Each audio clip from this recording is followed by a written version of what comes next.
a it's a luxury that these guys here in America that do have like these real Robotron machines that you see these guys playing that are, you know what, 30, 32, almost 33 years old. That doesn't exist in the rest of the world. And I know there are guys out there that are listening to this right now. You probably haven't seen a real arcade machine. Some of you maybe in 3 decades. And so that is a new factor as this internet's bringing everybody together too, you know. There are luxuries here in America, and sometimes we take them for granted with having these real machines since Chicago was a hub. So the emulation, especially with Robotron, is good now. A guy named Sean Riddle, he's a part-time MAME dev, just for fun because he likes the stuff.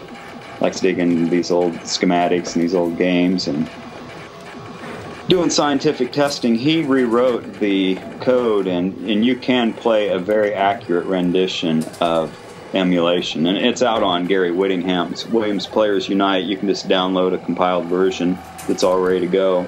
If you go out and look around on it, you could be playing right now like from keyboard like Darren Cormier was doing earlier. But there's absolutely no reason not to enjoy this old classic arcade game code from emulation. It's a lot of fun, and I know that's the only avenue that a lot of you guys have out there. I don't know, Tails Partridge out there, or South American Beast Defender who's getting ready to get close to getting 1 million. Maybe he already did, I can't remember. Oh, you know what? My messages weren't updating. Here, I'm gonna have to scroll down.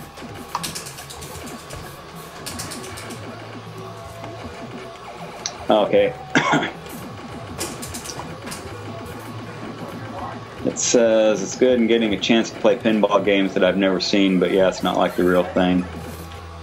I'll tell you what blew me away is John Weeks's place out in Banning, California. I went out there with Walter Day, and we met up with Billy Mitchell and Joel West. Man, John has pinball machines that I have never seen before. And it was pretty amazing. And I happened to be walking in the building at one point when Roger Sharp was walking in. He did a Q&A out there, and he played in the tournament stuff. If you ever seen Roger play, he's got a very unique stance. You know it's Roger without even seeing him. You can see his legs and know it's Roger. But he said there are some games there that he wasn't aware of, and as far as I know, with living historians connected to Chicago, you would think that he would be the most well-versed at any machine out there, knowing about it, since he's written books. And, guys should work personally with all of those developers, the Steve Cordex, and, that whole legion of people when you start doing the research. So, if you guys are ever down the Los Angeles way, it's about 95 miles from Los Angeles toward Palm Springs. It's absolutely amazing. It's beside an airport. It's an old airplane hangar, and Sam Harvey is from out that way, and he's the guy in Special One Lit that has his shirt too short. He's kind of overweight. He's a encyclopedia. He knows everything about electromechanical pinballs and the history and production runs. He's like talking to a computer. Plus, he tells off-color jokes nonstop, which is pretty funny, but it can be embarrassing too. Anyway, he went out there, and he went around. He counted all the machines so he could put them in his log, because he keeps a log of every pinball machine he's ever seen and serial numbers. I mean, that's pretty hardcore. He's exactly like the person you see in Special One Lit. Very funny, very endearing. He counted 550 machines in the pinball room alone, and they did get a world record too. They all played. I think Bill McAvoy, Data God here, I think he maybe played in that world record event. I did not. I was working on some stuff. JROK boards, yeah, field programmable gate arrays. It's like emulating hardware instead of emulating software that MAME would do. Makes a nice little PCB, and you've got to have a dedicated programmer to do it, but that will be the future of games, especially when a lot of these microprocessor chips and other parts are simply out of stock and not being remade. a lot of those CPU chips, they don't exist unless there's old stock. There might be some people still making certain processor chips similar to old style, but it's not a lot of them. Bill says yes, he did play in it. Trying to scroll, I lose the chat pretty quick. So I can't scroll up, so I might be missing stuff. If I don't comment on something, just post it again. It's just a little laptop I'm working from here. Safe Cracker, yeah, that's a pinball machine that I wanted to play, but I was so frantically busy that weekend that I didn't get to play much. And I wasn't really in the mindset to play because I was in work mode, which is too bad. Yeah, Safe Cracker looked interesting. Wonder if that's emulated. Could be an interesting one to see what the dynamics are about. Oh wait, I found the scroll bar here.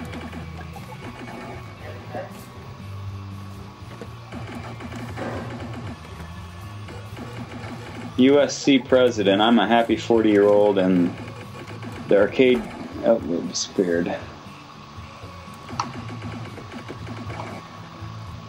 How do you ignore MooBot? How do you, is there something you can do to make it not show up?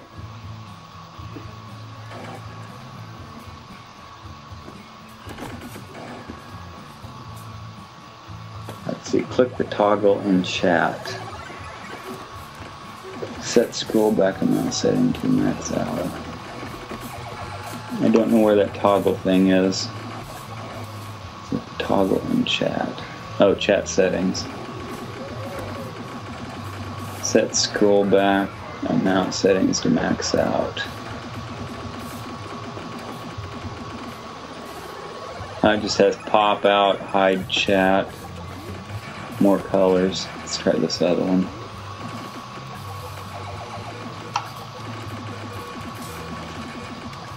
Oh, now I've got a viewer list I don't know what to do with.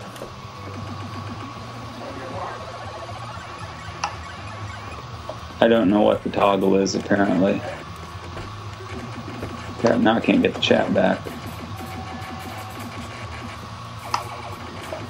It'll pop out. Oops, now it...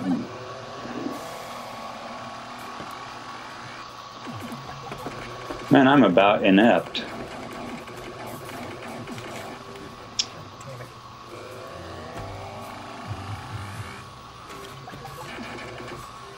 So Mike Schroka just showed up to see me, like, not being able to even navigate a basic Twitch channel here.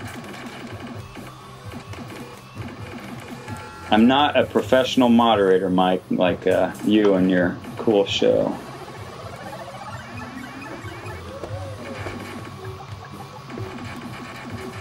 Now I have a spinny thing on the chat, so it might be a while before it comes back. Yeah, I tried the gear thing, and it wouldn't... It doesn't have an option about the set thing. I see chat... Oh, yeah, chat options. It shows me colors, timestamps, dark mode, hide chat, and pop out. And now I can't get that thing to go away. There.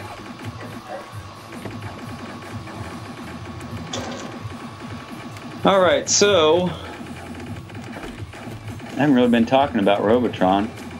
Man, if you guys just want me to talk about the game strategy or whatever, just tell me. I'm just sitting here.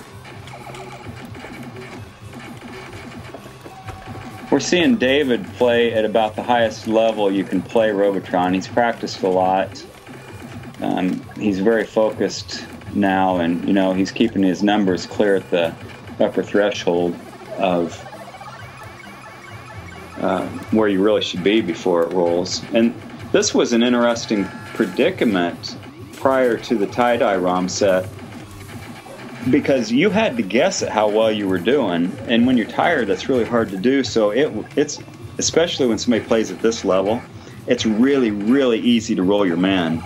And I tell you what, when that life counter goes back to 0 after 255, I think even these guys struggle with that. You know, it's a desolation feeling. It's a, you know, it's got the psychology with it that I don't know. And then 25,000 points can be a long time before you get a man back. So this changes the landscape of marathoning because it's one less detail you have to process, a detail which often ended the game.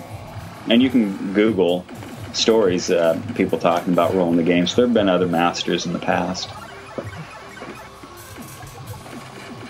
Let's see, Mike says, Settle will be on at 10 p.m. tonight on Settle It on the Screen Twitch. I use XSplit.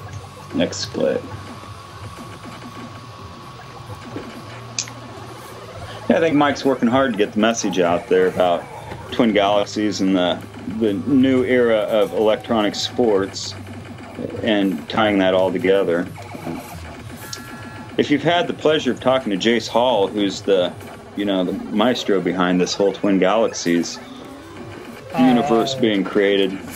Tom. The dude's passionate, and his kid he's extremely intelligent, and he has a vision that is far beyond anybody in classic gaming can guess. I've been keeping track of the forum because, you know, I want Twin Galaxies to do well, and, people like Walter or myself or Billy, we've all made it clear to Jace that anything he needs, he can have as a resource, just because, you know, we're the connection to the old history. Man, and he's doing great. He speaks like Walter used to speak, in grandiose pictures that paint visions, and it paints your imagination. Pretty good leader. Cool. If you haven't talked to him or heard him talk, you should. And it's pretty cool that because of the work he's done, and people are actually embracing doing score chasing again, people like Mike here once again have an interesting show on Settle on the Screen. Not that it wasn't interesting before, but, you know, it was just kind of talking about speculations and things. Now they can talk about tangible people, tangible scores, and real things, real enthusiasm, electronic sports. You guys are on the cusp of something that nobody in classic gaming has thought of before, with Jace at the helm. And I see it on the forums. You know, people want to stick to what they knew before. They want that the old Twin Galaxy stuff, and, you know, Jace brings an artistry to this thing that's new. I spent an afternoon, you know, with people. Bill was there. We spent an afternoon at the Twin Galaxies live studio when they were doing the NFL session with the NFL players coming in. And Jace is a visionary.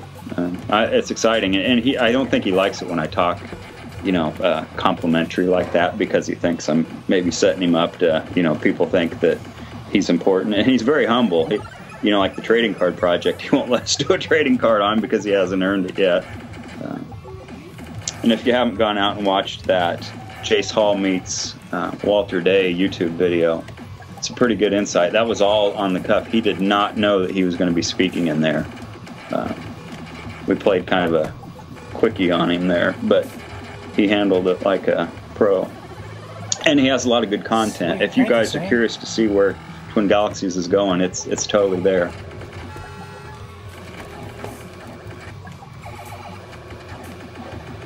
Oh yeah, Nan Gomez mentions that Walter is the guy on that picture. If you go out to Jace Hall's Facebook page, I imagine everybody here, as soon as they hear about Jace, is probably, if you're on Facebook, you'd be friends with him. He's got a lot of them, but he's got a picture out there where Walter stopped in and visited. I wasn't there. This happened. Walter stayed longer in the Arcade Expo, but there's a picture where Walter is standing in front of that logo with the same pose, and you can totally tell it's Walter. Pretty fun picture.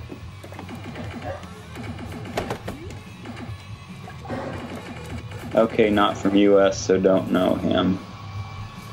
Yeah, Walter's from the U.S. He's from Fairfield, Iowa.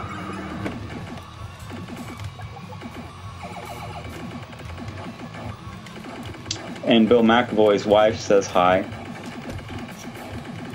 You know, she has more dresses than, like, Jennifer Lopez, I think.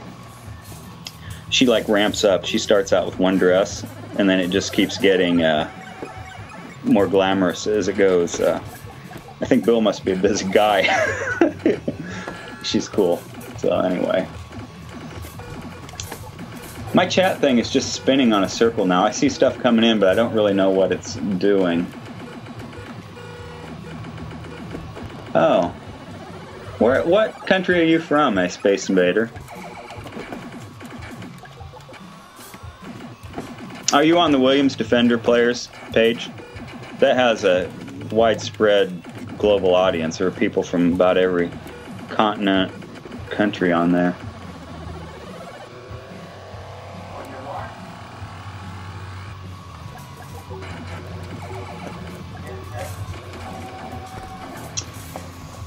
So Bill McAvoy here, we're going to put you on the spot. We're out in the parking lot at Twin Galaxies Live. And Jace's girlfriend, you know, she's always on Facebook. She must write books or training videos or something. But anyway, she's ripped, like hardcore ripped. And she wears clothes that let you see she's ripped. So I'm from the Midwest, you know, we don't really, you know, when we're talking to somebody, you focus on the person. So I'm thinking, you know, she's really well educated, she's really smart, funny. But Bill is like speaking about her physique, and so this is how Stephanie's pretty cool. She lets this stuff happen. So anyway, Bill has a picture of him with a big, well, poo-eating grin with these thumbs up, and her physique in the foreground of the picture. But it's funny that when you talk to her, well, you look on Facebook, you'd think that she's just all glamour and everything, you know, kind of like oh, if you watch The Bachelorette or something, you see these really attractive women and they're ditzy and full of themselves. Dude, she's laid back, she's down to earth, way cool, totally way cool. Plus, she could beat us all at arm wrestling. Booty Bible, is that a video series or a book, or what is that?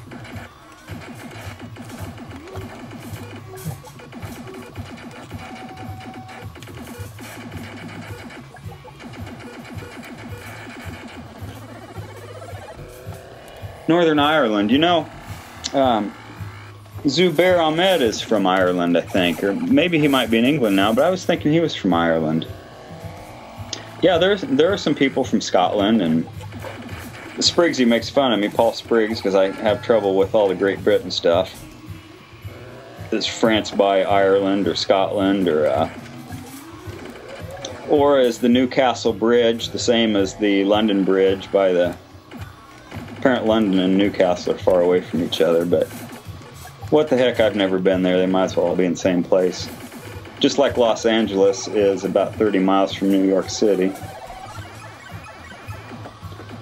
Oh, you know what? I need to invite our Japanese friends while I'm thinking of it. Let me send them an email.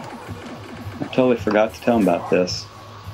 There's a whole classic arcade culture in Japan. You know, they're... a lot of them don't, well, they do speak English, partially, read it a bit, but they tend to stick to themselves. But there is a whole classic gaming culture there.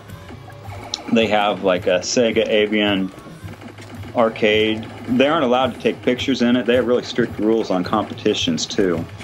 They have to keep all that stuff private. But let's see if we can find them. They're really super cool people. Little tired. They're as passionate about video games as anybody in America or England. Bill says he was giving a thumbs up because he was getting his photo taken with all his peeps. Yeah, those Canadians, they tend to tell a story or two. Oh, London Bridge it's like in Arizona, isn't it? What's the bridge that had the Olympic rings on it? Paul Spriggs sent a picture for his Robotron in his Robotron shirt from the 30th anniversary. Yeah, and he's in front of a bridge that has the Olympic rings. It was in all of the London Olympic stuff. It was like major marketing. Where is that?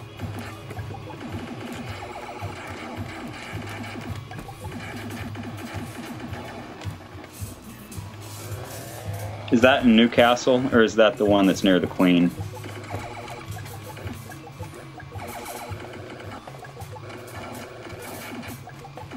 Okay, I'm sending an email now.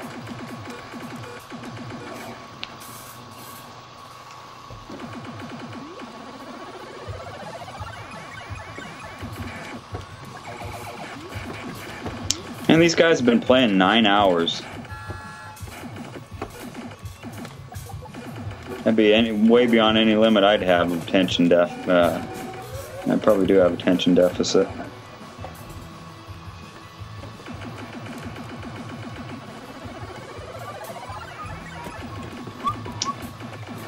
This Twin Galaxies Live, the video stuff really kills this laptop I have. It must be too cheap. And I'm still waiting for email to open.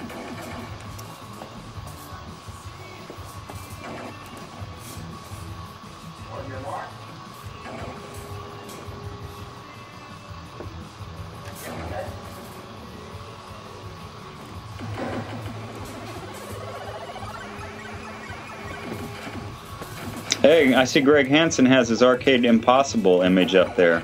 For any new folks that don't know about it, Greg does a really neat YouTube session where he'll go out and get an arcade machine somewhere in the Chicago area or surrounding.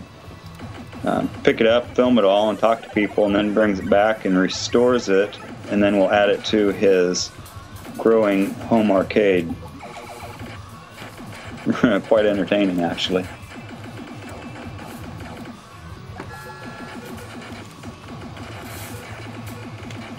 Greg is a guy that wasn't around the arcades in the 80s. He's a young guy, so the way he's playing Robotron is like somebody that'd been playing this 30 years, like the other guys. Okay, email finally opened. Hiroshi Kanechiku,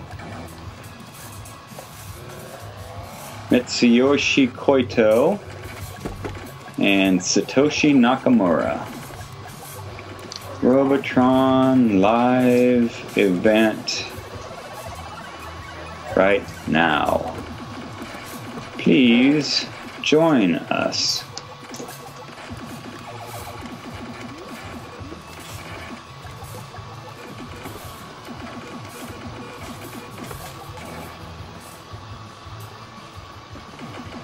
Oh, I just saw an email here. Larry must have been talking about Defender a bit, how they came up with Vader.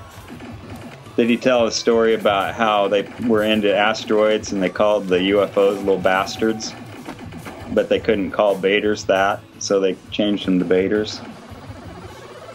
He must have been really holding a good session. I hope they record this so I can watch some of that. Early on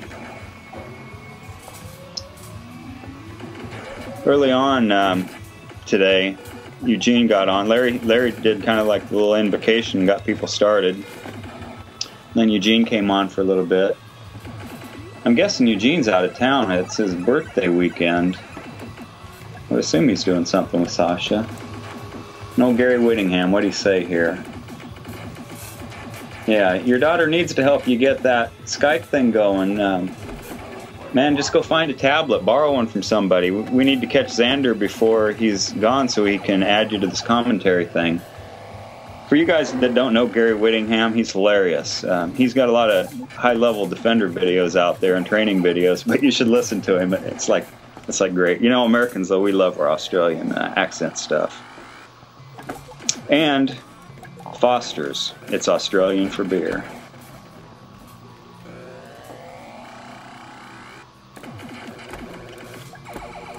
My web speed is crap down here, by the way. Oh, Gary's saying we're natural talkers and I'm just yammering.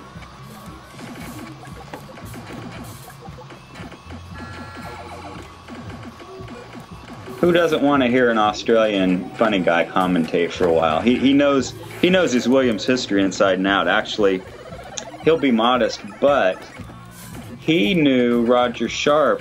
He interacted with Roger Sharp way back when, and he even provided ROM sets when they were first getting the MAME project started. What do you mean, Sam? Gary's very interesting and fascinating.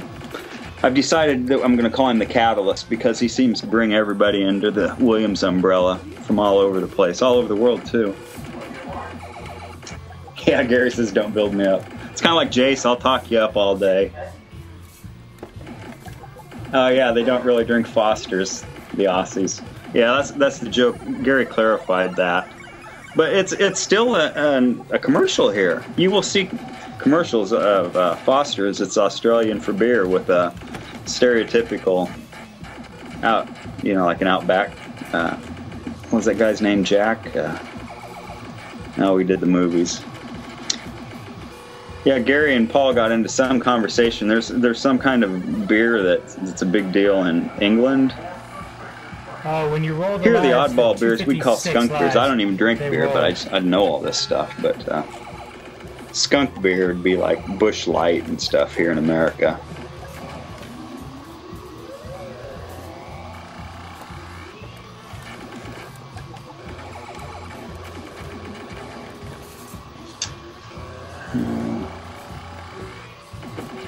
Bronx Bridge. No, it's near Queen. Tyne Bridge is in Newcastle.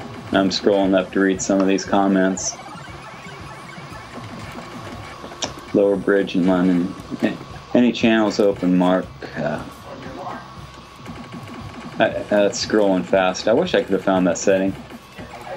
Did you ask? Was that Mike Schroeder that asked if there were channels open? Well, they still roll with the new Oh yeah, ROMs, any yes. channels I just open. know how many lives No, there they are. closed this one off because the streaming channels, and I think they're not going to have monitored like moderators later whenever they're off tonight.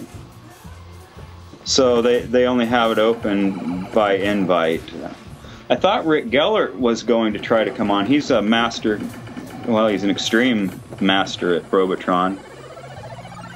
He'd be fun to he'd be actually able to tell you a lot of the gameplay stuff. I could too if you guys want to know it, but I don't know what the audience really is. That could get kind of probably boring. It's not like NFL commentators. Kangaroo testicles? I think you'd probably get kicked trying to get those.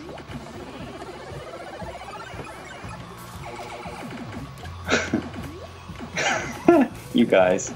So what's this USC president? You figure they follow TG on Twitter and on Twitch, so they already know about this event? I'm not sure what that was in reference to. Are we talking about the Japanese guys? They're pretty much on Japanese Twitch.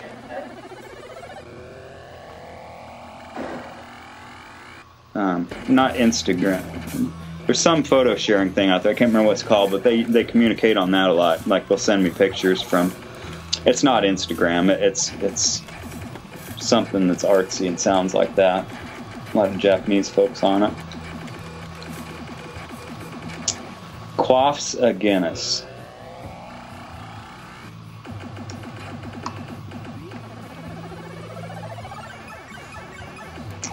Oh, have you ever played the Geometry Wars series? It's Robotron inspired. Yeah, I actually downloaded that on Xbox Live Arcade. I originally played that with a friend that had a 55-inch TV, and we played it in his dark living room, and it was probably what it was like to be on an LSD trip in like the 60s or something.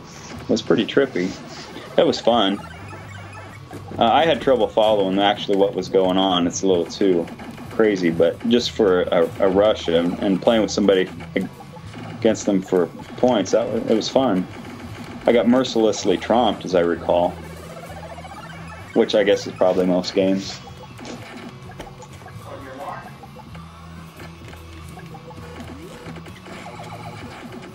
Did Gary ever have a ute? I don't even know what a ute is. No, it was not. It wasn't really on purpose. No.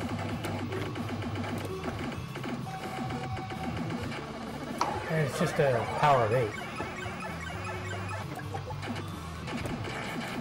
So if the average Australian in Burpengary was going to have a beer, Gary Whittingham, what would it be? What's it called?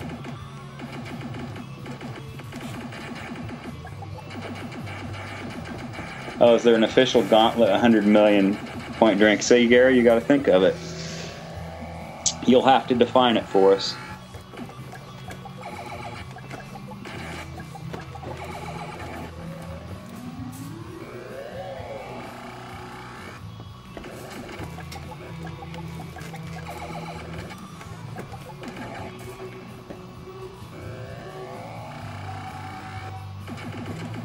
Yeah, the asteroids board fixed it. Yep, we're good. It's pretty amazing that these guys can go into autopilot. Like I'm watching, I'm not sure who's streaming it. It must be David's stream down there. He just went through a tank wave, and he just did effortlessly, which means that his brain has got that game slowed down to where he's just processing the key elements in the hierarchy of things you have to do to get the chaos under control. Yeah, he's just backslinging shots, taking care of enforcers coming at him, so his brain is totally seeing this in slow motion compared to what you guys are seeing. All four of them are seeing this in slow motion inside their brain. It shows the extreme intense computing power of biological brain.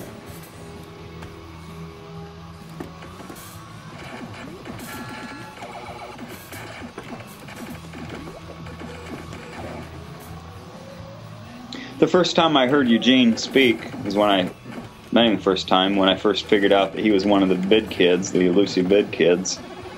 He was saying that, oh gosh, I'm not going to get the quote right, but basically he was saying that really good video game players, that doesn't really equate to being a really good video game designer. You should probably not be a great video game player to be a great designer because,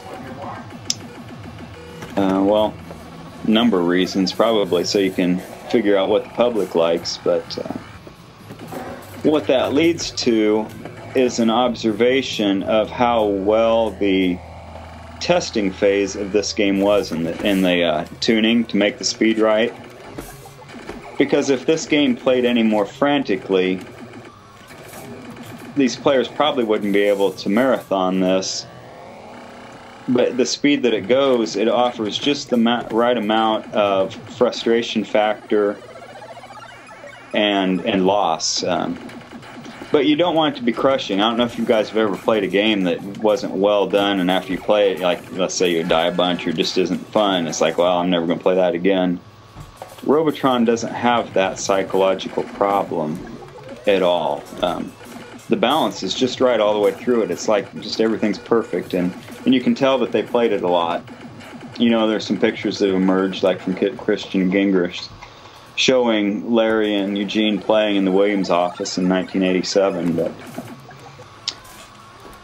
you can see their love of video games and how well this is balanced, because if it wasn't balanced the way it is, if it was just one way or the other too much, this game still wouldn't be drawing the attention that it does and creating the respect that it does amongst the development people. Kind of a perfect storm. Like I think I called it earlier, it's like, you know, a really a masterpiece novel.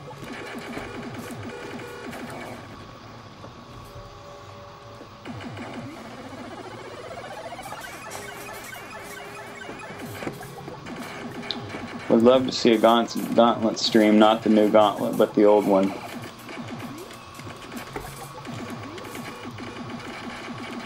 Like on the old ROMs, they can do that.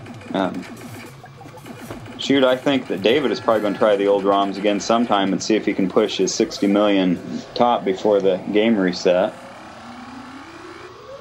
Where he's having to battle if he's going to roll the lives and things like that. Let's see. What else here? Oh, hot sauce. I had sent, you know, Billy Mitchell, he does Ricky's Hot Sauce. It was, his dad had a restaurant and Billy still is in that, so Billy did a funny little sound bite that we put on YouTube for Gary about his Ricky's Hot Sauce being the official the official drink of Defender players. It's out there on YouTube. Is that what you're talking about, Gary?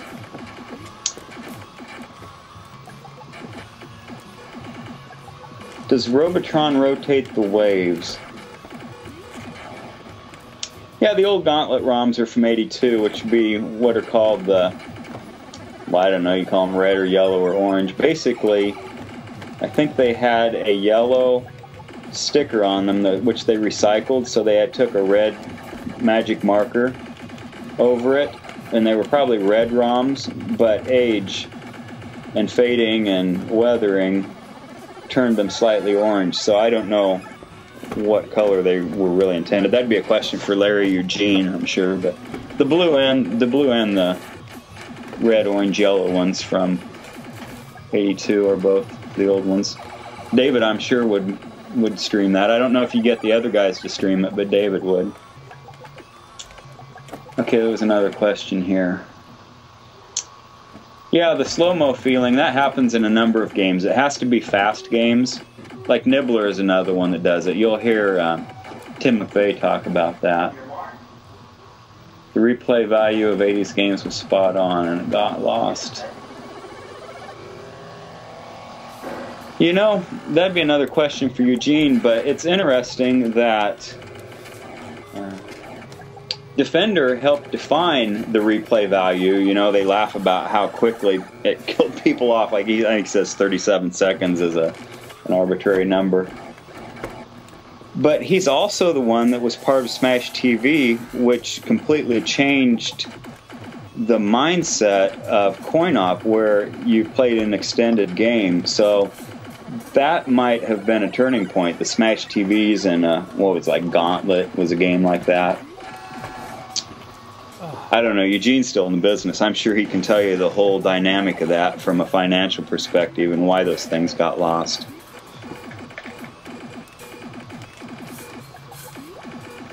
Does Robotron rotate the waves? See how ADHD I am? I said that earlier and didn't talk about it.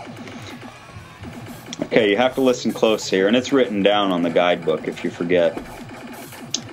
Most of the counters in these 8-bit games usually have something to do with 255, because it's just how the bytes lay out, and I'm not a programmer. So Robotron has some hard-coded waves. There are 40 hard-coded waves, and you know, specific enemy setups, they laid out a little table. They have these little virtual tables, like, you know, wave 2 put 33 robots, or, you know, wave 3 make sure there are 3 and 4 spheroids, stuff like that. It's all hard-coded in, programmed, and it's the same every time. So there are 40 waves. So you start out at wave 1, you get up to wave 40 as the game's progressing in its speed. Wave 40 is the last wave in the programming set, so they had to recycle because they didn't have much memory to work with. So what they do something really clever. They take the wave number at full speed and they go back to 21. So when you get to wave 40, you've effectively played the full game of hard-coded waves. But then wave 41 is actually wave 21 at full speed. So then it plays up to wave 21 to 39 at full speed. And then wave 40, which would be wave 60, you know, like, wave 40 is the top one, and then you go through the 20 waves again. So when you got to wave 60, that's actually wave 40. The exact identical, 100% the same everything as wave 40. So then on wave 60, the counter is on 60, but in the code, wave 60 is actually wave 40, so wave 61 is actually wave 21 at full speed, and you go through the series of 20 waves, so wave 79 is the same as wave 39, and then wave 80 is exactly the same as wave 40, which was the same as 60. So you're recycling wave 21 to 40 and over and over again at full speed until you get to wave 255. After that, it resets to the original wave 1, the nice slow wave 1, like when you first start the game, and then it counts up to 40 and goes through it again. So if you can see the wave counters there, like I'm looking at David's stream, and it either says 23 or 83, I can't tell. But what you're going to see, like when you see the real slow wave 1 with just a few robots going real slow, that's the start of the series, and you'll see that go from wave 1 to 99, and then the counter will go back to 0. So that 0 actually designates 100. So it'll go wave 0 to 99, which would be wave 99 in that case would be 199. Goes back to 0, which would be wave 200. and then it will count for 55 waves, up to 200, total of 255 waves. So at times you'll see wave 55 go to wave 1. That's because they rolled the 255 waves and you started back to the first one. Does that make sense? You just don't see the extra digit, so it's a little awkward. But you'll see the 0 to 99 repeat, but when it goes from 55 to 1, that's where you're actually at 255 in the internal counter. And Dane, I can't hear you. I can see that you're talking, but I can't hear anything. I don't know why my Skype doesn't have sound, but it doesn't. Looks like he has a Robotron shirt on.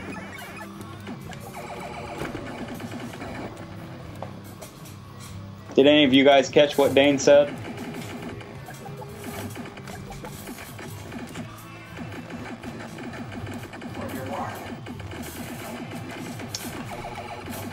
How long does it take to get to 255 in playtime? I don't know without looking it up. I bet Nan Gomez, David's wife, if she's still here, could probably tell you. I think they keep a logbook of David's play and times. He's kind of a statistician against himself.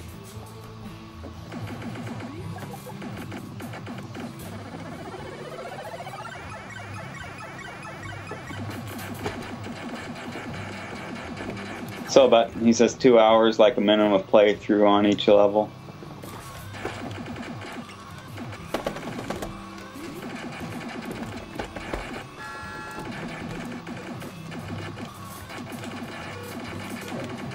I know some people like to use it as a break point just because it's a mental exercise. You got to get to the end to get yourself a break.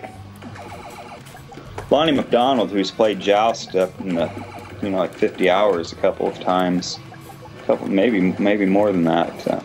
He said when he plays long games, especially those 5-hour games when he was playing all over the country, that he does little mind tricks in his brain, sets little waypoints to reach. It's like, okay, I'm going to try to get here. Okay, I got there. I'm going to try to get here. And he says he changes the spatial aspect of time in his brain, turns it into different kind of units, which I guess is an interesting mental trick. I can't play a game over half hour. I have a tension problem with it. These guys are on a different level than most people playing Robotron. And these guys aren't the only hardcore players out there, the people like to marathon. They're just the ones that seem to have the Twitch thing figured out, which isn't really easy. The people that can do it say it's easy, but then the rest of us can't seem to figure it out.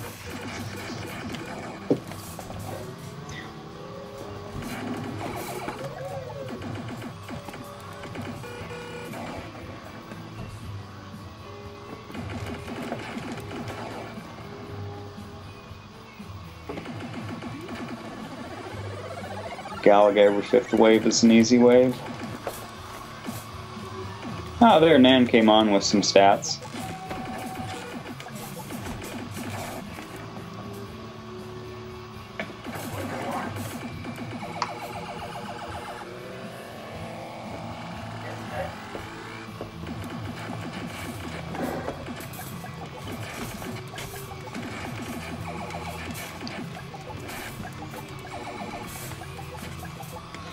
I remember when I was learning Robotron, and trying to figure it out, and I was studying a lot of stuff I'd see online.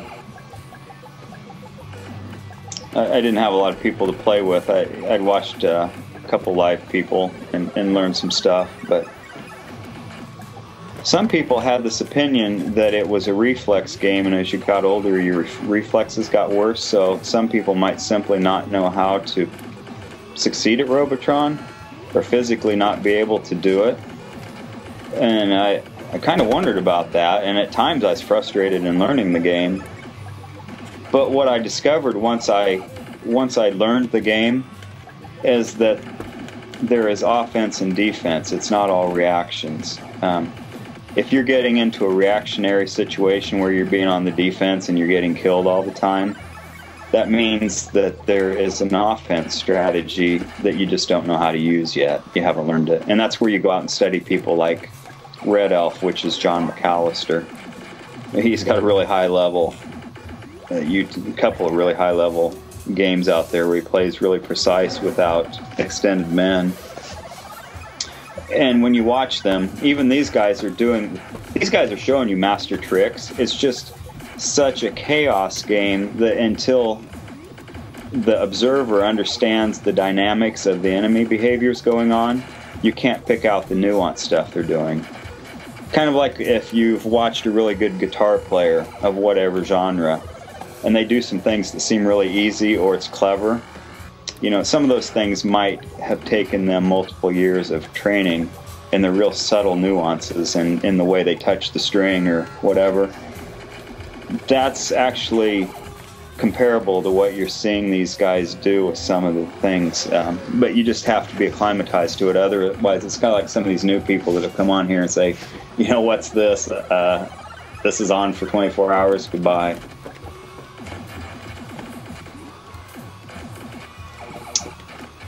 But Jace will change that. You know, this electronic sports thing, it'll be new stuff and old stuff, and the classics, he says you've got to learn the classics before you can really do anything else. So I think you'll see him continue to push that, which means that the education factor will continually be there with the new generation.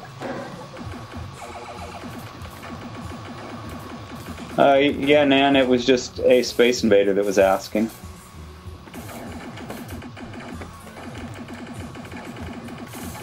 I don't know what MLG is. I'm not real adept at the whole spectrum of gaming. You wouldn't really define me as a gamer. I just really enjoyed the Williams games, and I enjoyed the people surrounding it even more. But I'm not a well-versed gamer. In fact, my 7-year-old grandson gets irritated at playing Wii Super Mario Brothers because he says I'm not good enough and it slows him down.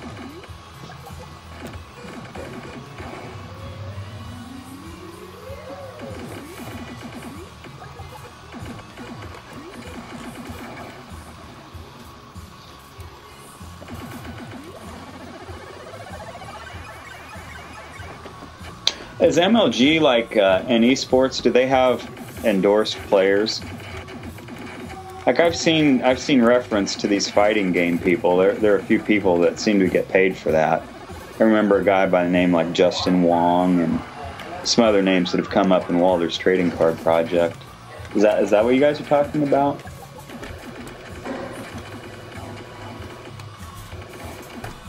If classic arcade games were like push-ups and sit-ups, I wouldn't be sitting here about 15 pounds heavier than I should or was last summer. Stupid Defender. I've been trying to learn that game, and not even friendly game.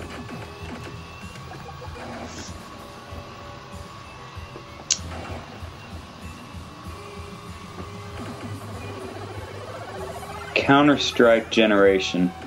When I was in Houston at a gaming event where David Gomez and Nan from, there were kids in a tournament and they were carrying around little boxes that had like a fighting boxes or something. They had a joystick and then a series of buttons on it, and they all carried them around like briefcases. Is that what you mean?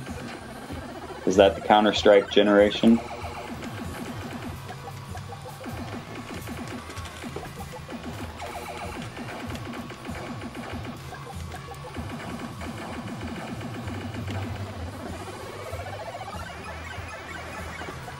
I have never talked to Justin Wong. I've been on emails with him and his manager, but he didn't seem to be allowed to talk. The manager was well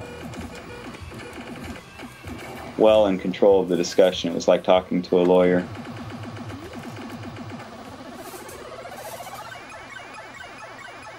Fight sticks.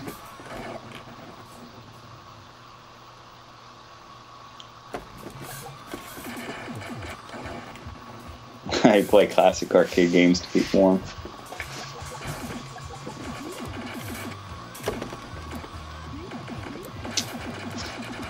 Yeah, there is a series of colors, and I think that's been discussed how those colors came about. Gary would have to say. Is Michael Lindholm on here? He's in Sweden. He knows all about Defender too. He's the guy with the real hard. Michael's the guy with the really hardcore YouTube videos. You go out and watch Defender at maximum difficulty, and you see this finesse stuff going on. That's Michael.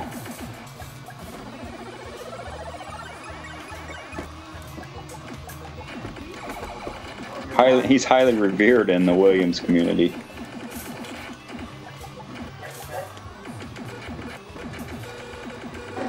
I guess as is Gary and Paul. A lot of people.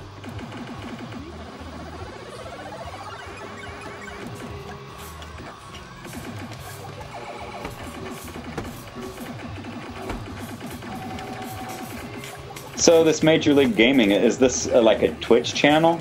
Or is this a tournament series that goes around the country? Or what is it? People travel to other cities and they compete in a room?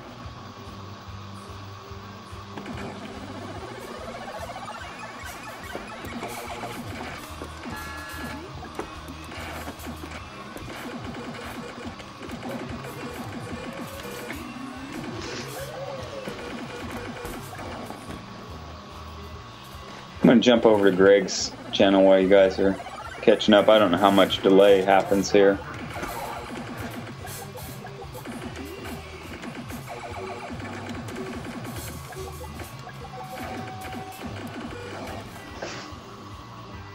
It looks like I see 3 digits on the lives on Greg's game, so he must be rocking there.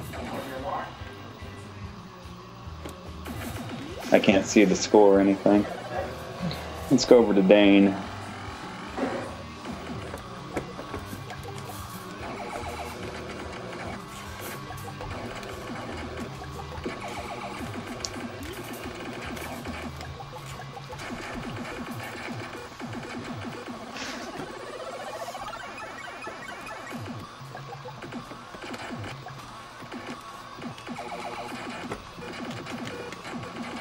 Oh, Walter Day just chimed in here on my email.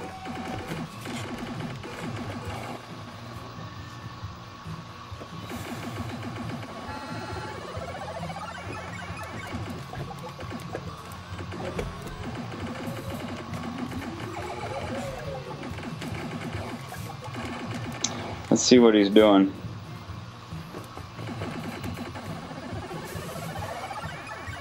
Tell him to call me now.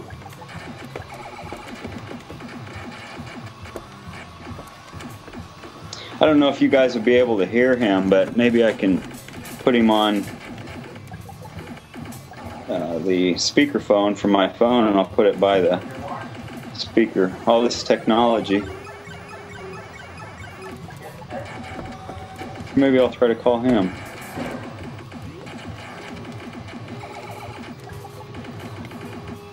Fifth wardrobe change today. Good luck. Play some Zookeeper. Does Greg get a t-shirt at 50 million? You know, it's funny. Let me find the sticker. You see that shirt up here? I just hung it up there because, for the heck of it, because I moved. This is what I peeled off of that. Do you see that?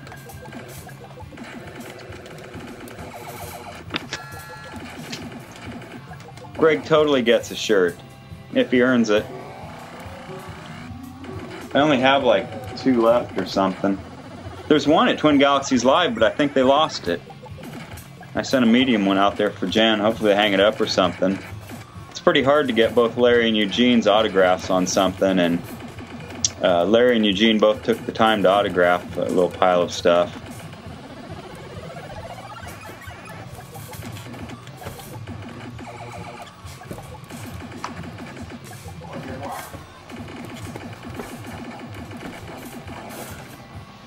If Larry was around, I could have him tell me how you bring somebody in on a Skype session, but I don't know how to work that. Let me try to call Walter.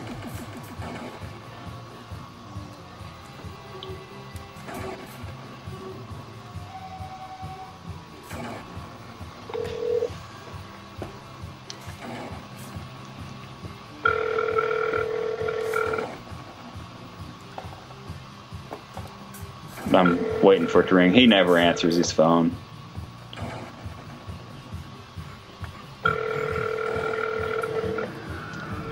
Walter is currently unavailable. Please leave a message. I've heard that so many times. What are you doing, Walter Day? Hey, we're like live across the planet here doing some Robotron. This is like totally your wheelhouse since this helps start Twin Galaxies. Maybe I'll try the FaceTime. I don't know. Maybe you've got your pad there. Goodbye. Okay, I'm gonna try the FaceTime if it works.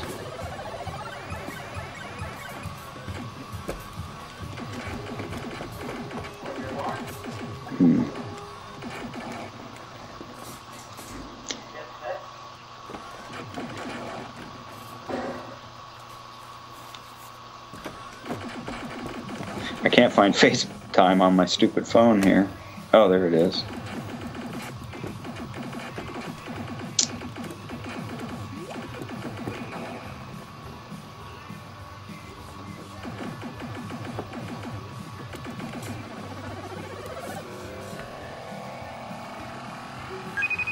It's trying to call FaceTime. Carrie Cheney worked out a really cool Christmas present for Walter and an iPad. Let's see if he actually will answer it. I bet he doesn't. But I hear he does FaceTime.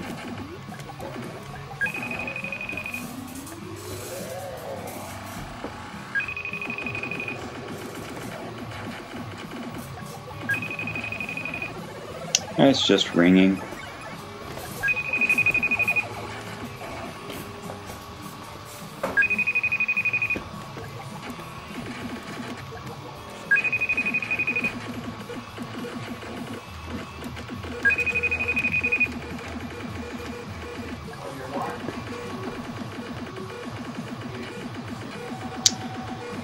Oh, we'll see if he calls.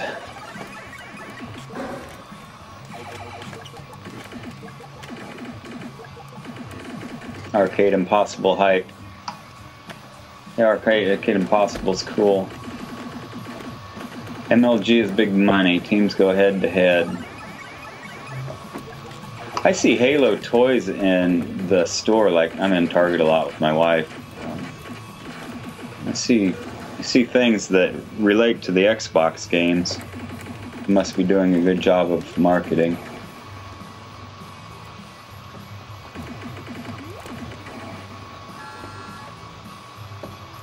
Can fans visit Twin Galaxies? I don't know. Is the moderation team still there? Twin Galaxies is a full-time recording studio. It's crazy busy. I assume that you can go there, but you'd probably have to ask Jace on Facebook, maybe.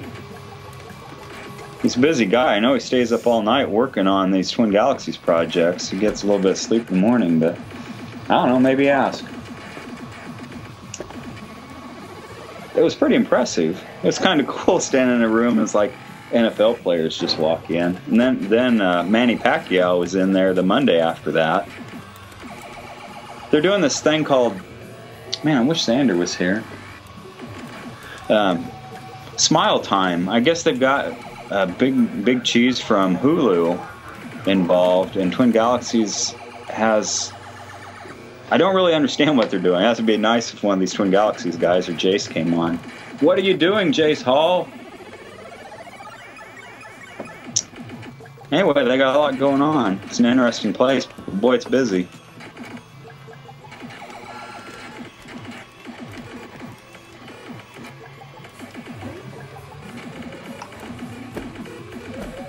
I'm scrolling here. Gomez is really interested to watch. I am hoping... Oh, it's jumping. I am hoping to pick up some tips. I have owned a mini Robotron for about 8 or 9 years, new in box.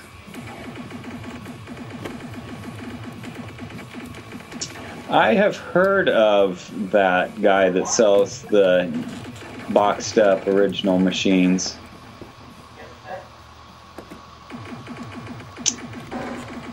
Well, M. Lenarden, these players have all provided tips and insights and directions to the Robotron 2084 guidebook. It's kind of like a little inspirational booklet for Robotron. And it starts out with real basic things like explaining how the grunts work or how the hulks work. But then it progresses up to giving you tips about how to manage each wave and the things to focus on. You know, the stuff you have to kill first, or even how to move your player. So if you watch videos and you do some of that reading, you will be tapped into these guys that are playing, because they all provide input. It's just a community page for Robotron fans. David Gomez is an admin who's playing here, and I'm on there. I don't change it much, but most all these high-level players have had some input, so I think you'll find some inspiration and some ideas. Even if you find one idea that makes it so you die less on one of the early waves, you'll be that much ahead on having an extra life for dealing with the next ones. It's the tank waves that are the real timing problem. Wave 7, Wave 12, Wave 17. If you can learn how to get the timing down and the movements for the tank shots, and that's a real tough learning phase in there. But once you get the down, it's a reactionary behavior. You'll figure out how to move in the right way, and it'll become a habit. Then you'll be doing okay. So Wave 7 is real frustrating. Wave 12 is not fun. Wave 17, once you can kind of get past 17, then you'll creep into the Wave 20s, and then you'll creep into the Wave 30s, and then you'll be at 40. Then you'll be doing all right. I don't think Jace is here. I think he's got bigger fish to fry with all he's working on.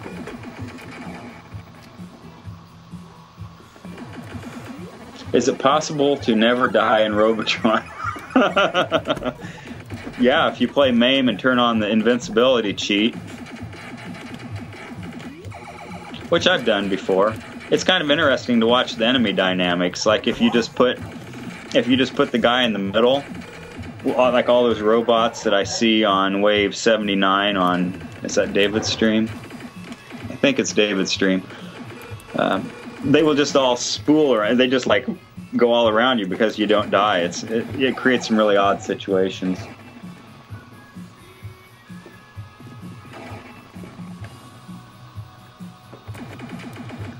New in-box Black Knights, that'd be fun. I had Black Knight. I really enjoyed it. But you know, it was so fast that nobody else in the family would play it. And being in a family with a lot of kids and such, I only have fun doing what everybody else has fun doing. So Black Knight eventually had to go, which was too bad. I still have a big fondness for it. I love the goals. I'm trying to hit those drop targets like 3 times and get all the little diamonds, the inlaid things lit up. It's so exciting when you get a chance to get the free or the extra ball, and it's around that one ramp, and it goes into that fanfare sound that you hear sometimes on Robotron when you put a credit in, and it's like sounds like whistling and stuff.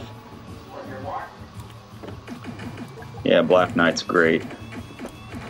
Of course, you know, that was a Larry DeMar project when he first started out at Williams, you know, as the kid.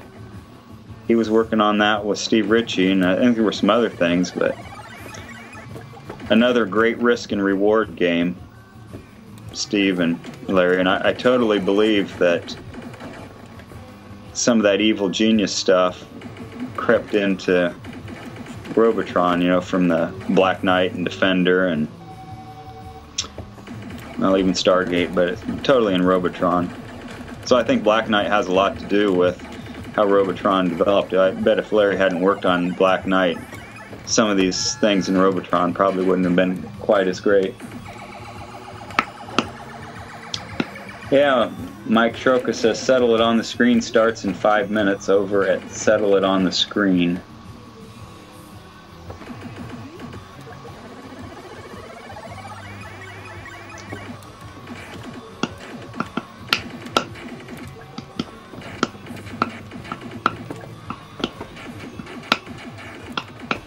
M. Leonard, and I've seen some videos of people unboxing those.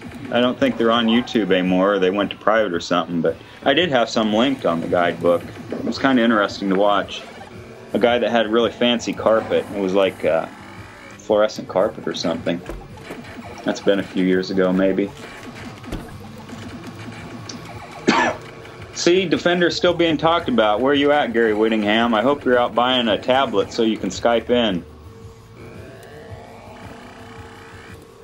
Gary knows all things Defender. He's like the super fan.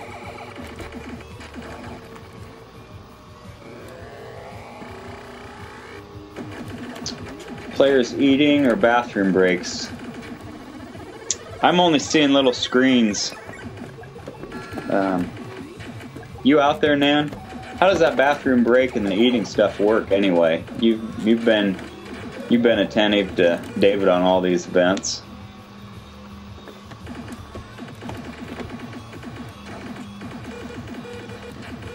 Hey Shadow Clone, where you asked if Jace was here. If you go out to YouTube and look for Walter Day meets Jace Hall, there's a pretty good video and you get to see what Jace is all about. And Walter has not emailed me back. I'll try to call him again.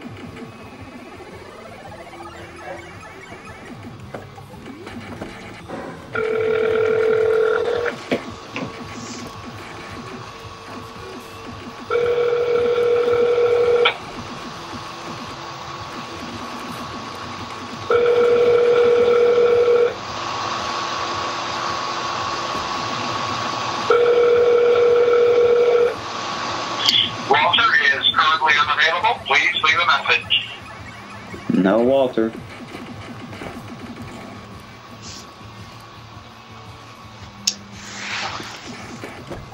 I can't post. I don't think anybody can post links. It says you can't do links.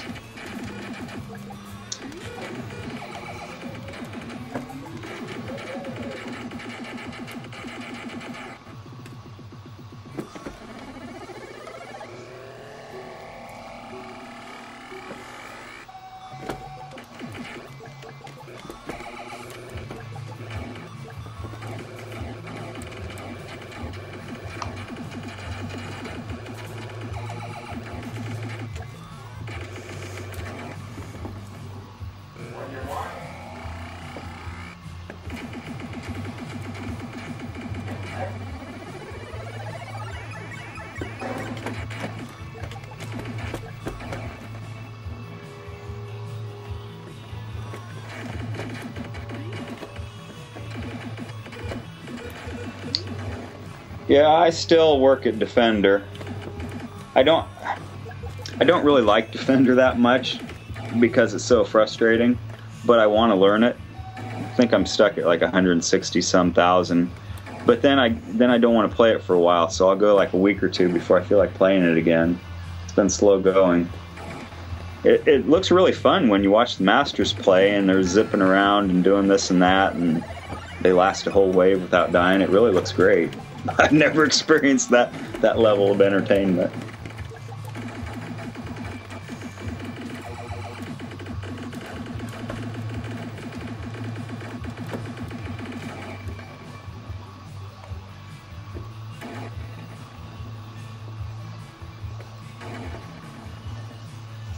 I have sent some really frustrated emails. You know, I use Gary and Paul Spriggs as mentors and all those guys trying to learn Defender because I don't have anybody here to play it with. You know, that's how you can get better at the game quicker when you have somebody to compete with. And I've sent them some really frustrated emails and I can't figure the game out, or I get stuck at silly stuff.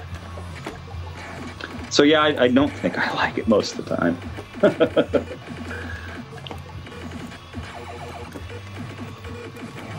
What I do like about Defender is if you set the settings to like setting 18 at 0, so it starts at waves or difficulty 0, and then you set setting 19 at 1, so it never gets harder than difficulty 1.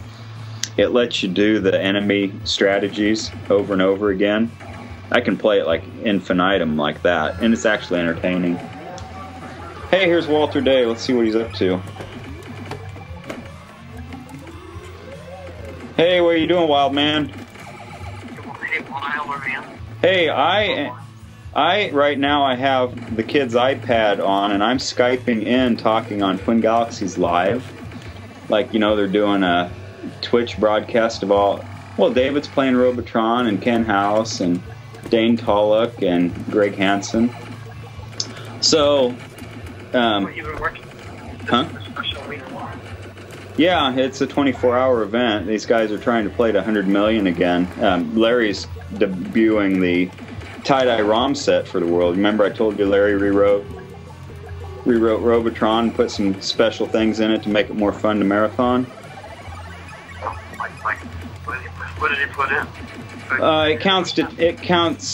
You can see on the screen up to 100 million. It rolls over 100 million, and it has a life counter.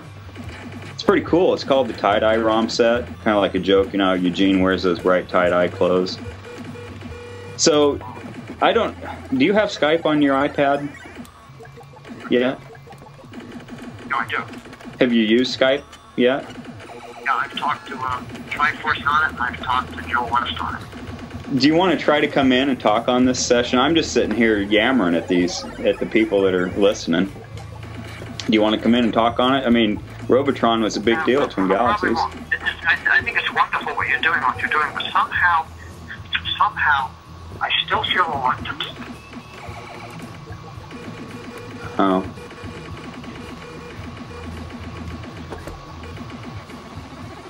Well, I didn't know.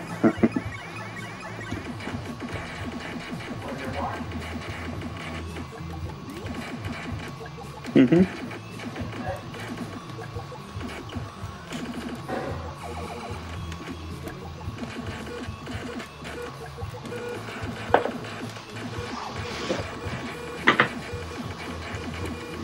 Yeah.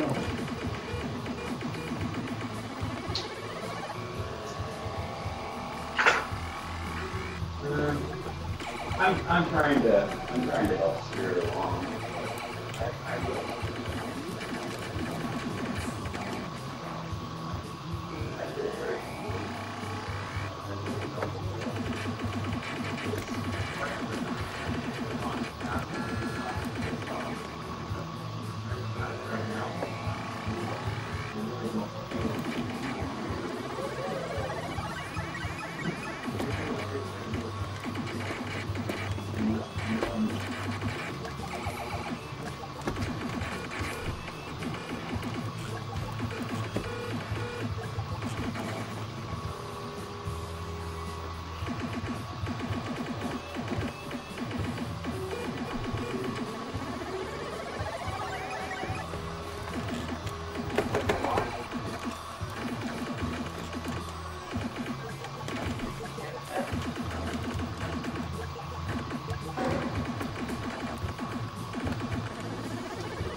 Hey, Matt Hall. How's it going? You're not the police, are you? Shutting you down. You're shutting me down. Away from the machine. All right, you can take over if you want.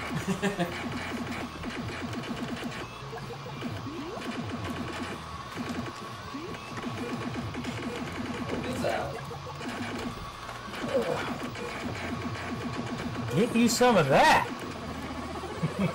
One of the guys that works at the coin gym, like, has the high score and has been trying to get people to beat his high score.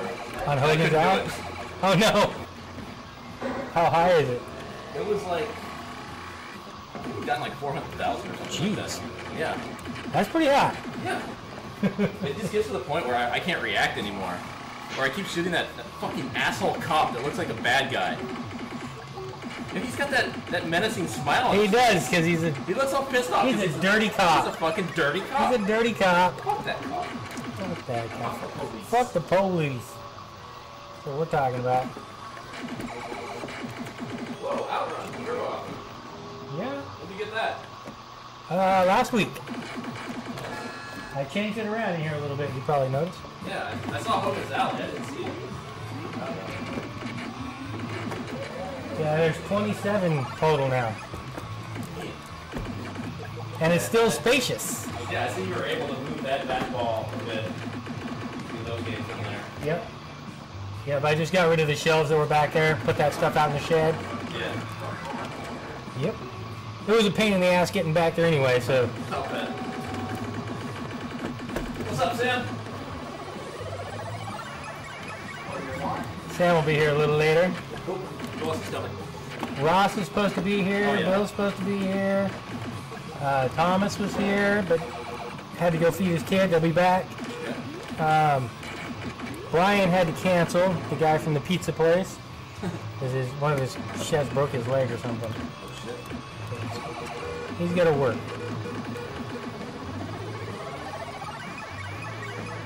Yeah, Ross was saying he wants to get some games with pole position in, since it's in the Yoga pits.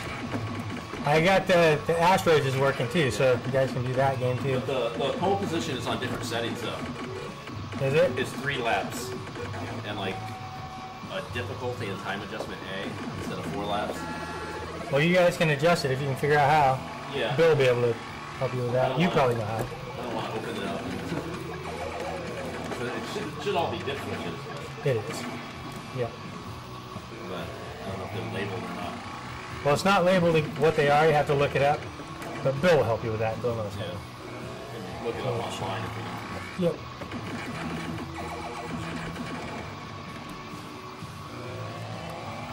So I've been playing my ass off, and I'm still behind by $1 million. Really? Yep. I'm like 4.78 million an hour for 10 hours, and I'm still behind by What did it $1 take you the first time? Like 23 hours to get Yeah. 100 million? Mhm. Yeah, you're way ahead of I'm pace way ahead of that. Yeah. compared to last time, but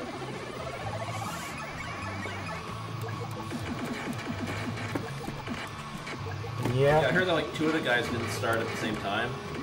Yeah. Later. David and I, who really are the only two Realistically. that realistically have a chance. Well, and not have a chance, but we're the two that score at the highest pace. So we'll get to 100 million before the others. And we started at the same time. We were on the phone together. So I within a second. Yeah, Sam, 3 laps is definitely easier than 4, obviously. Considering how many times I've crashed in that last lap. But, and yeah, pole position is one of those games that you don't really want to play it in main. No. Because of the analog controls. So if you guys want to play Pac-Man, you can probably find the Pac-Man board, but I'm not playing that. I'm not playing that. Let the rest of my team worry about that shit. Play 5 Lives Go. Yeah. Does Gallagher have a 5 live setting? I think you can set it to only work 2 extra lives, yeah.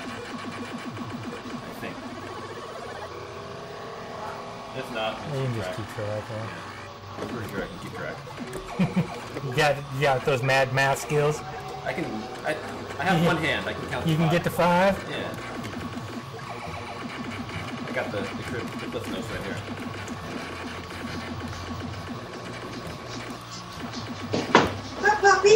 Aced it.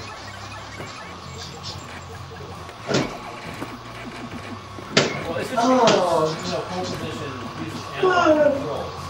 So I think it's going to be difficult to get like an accurate control scheme, like, even if you're playing like on 360 pad, just because of the way it, you have to counter steer, you have to go to the right to even it out. Yeah, it's just gonna be bad. It's the same problem I'm having with Road Blasters. That game, I can't play it in MAME. No? I've been messing with so many settings trying to get that working. And that's just one I played on the couch. I wish if I had a System 11 or a System 1, we could figure it out, but I don't have one. The ground control to play it. Yep. You want cracker? Yeah, I actually started streaming like all my MAME attempts, just for fun. Oh, that's cool. I haven't streamed in a while, might as well get back into it.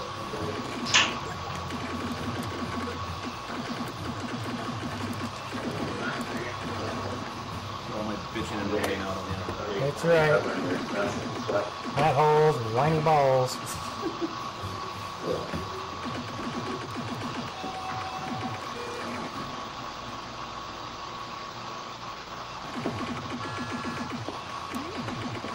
Yeah.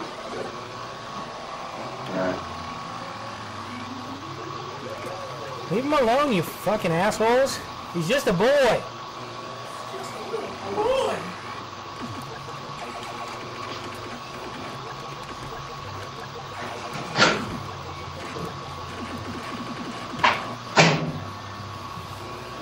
You know, Terry called and told me that your toilet. So you shouldn't put MAME in your pole position.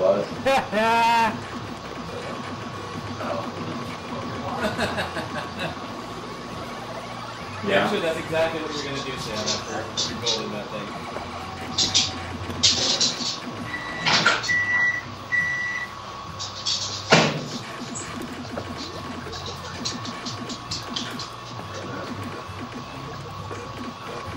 Wrapping up on it.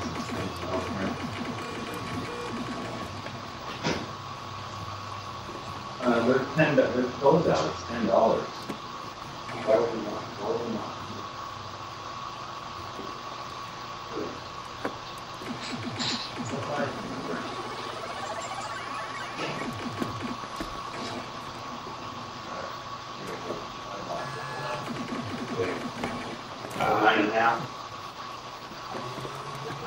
Get off my balls. Alright, I'll bring it back with that. Alright. Goodbye, drive safe.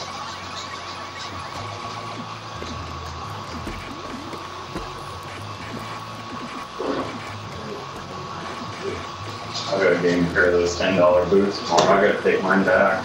So what did David get last time? 125 million, I think.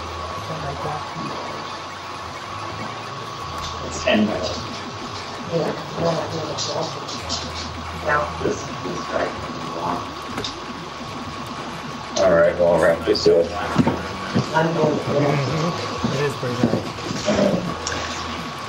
Alright. Kind of trained myself I'm not back. to look at it so much. You guys still here? That helps. You should look at it every now and then, though. Every once in a while. If nobody else is monitoring it. I almost rolled him earlier on purpose, but I was about 3 lives short when I. You were that cocky? I was gonna roll him on the first 1 or 2 waves because I was right there. Yeah. But I was trying to get my Yeah, laptop I guess sucked up. if And you could time it just perfectly like that. Yep. Hey Eric, I see that you stopped on there. Fucking pressure. Even on the early waves, it's like you don't want to die on wave 2 I or just have 3. loading video on the main screen here. It shouldn't happen. Yeah, I think it would have been all right, but yeah, it would have been rough. That'd have been ballsy though. But then I wouldn't have had to kill off any lives. Yeah, it would help your pace. Mm-hmm. Exactly. Yeah. And really, I was within just a couple of lives of doing it, but I didn't have enough. I was fucking with the stream trying to get the Twin Galaxies Live thing up and see if anybody was talking about it. Alright, cool. See you then, Sam.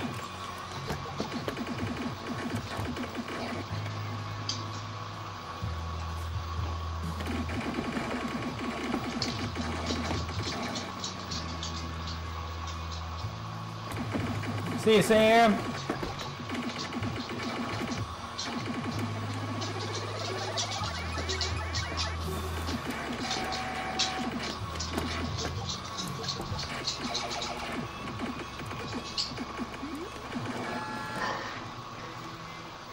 Okay, well, definitely David's at 50 million.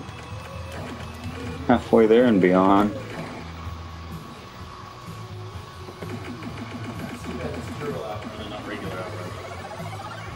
Is that in the competition? Yeah. That's a bummer. Yeah, and actually, I've never. Really Alright, guys, I think I'm gonna check out for a while. I will come back and see what's going on later.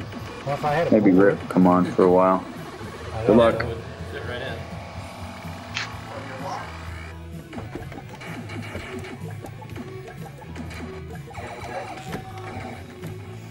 Everybody says that turbo is not as good. I can't see how anything without a turbo isn't going to be good. It's not bad. It's just not. It's just not the terrible. same. It's the same kind of classic as Outrun. It's just like because the whole thing with Outrun is that you have multiple paths. And it's only a 5-stage game, but there's 15 total stages that you could go through. You just kind of choose which stage to go through. Turbo Outrun is just straight up. You have no decisions. You just go straight through 16 stages. Hey, wait for a minute. And of course you have the turbo button. It's I don't know. It's not bad, but most people just don't like it as much as regular Outrun. That's all included. But it's not bad. Well, maybe I'll find a regular Outrun board for it.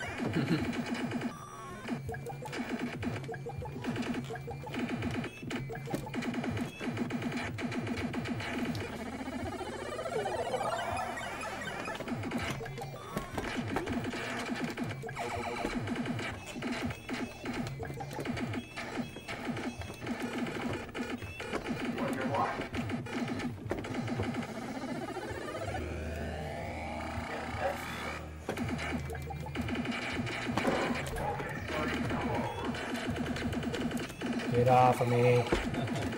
5-0. Very nice.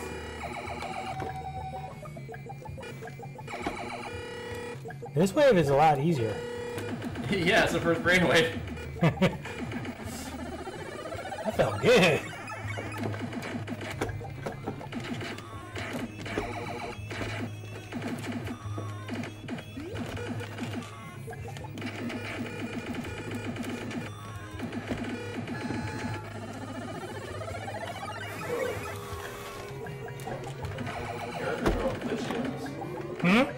Characters are all glitchy. Oh, that's not cool. Flip the switch. And flip it back.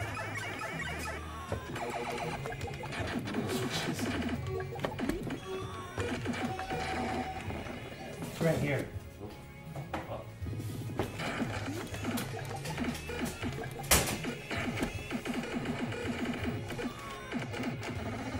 Sports are all glitchy and hyper. Yeah, that happened again. Shit. Yeah, they're still all. That's jacked. Yeah.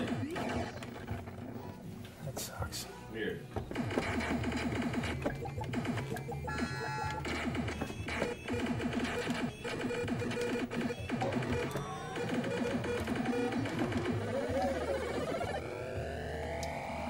Flip it back over to Hypersports for a while. Just to change to the demo sounds. Just so you have different demo sounds? Or? Just to let the board cool off. Okay, well.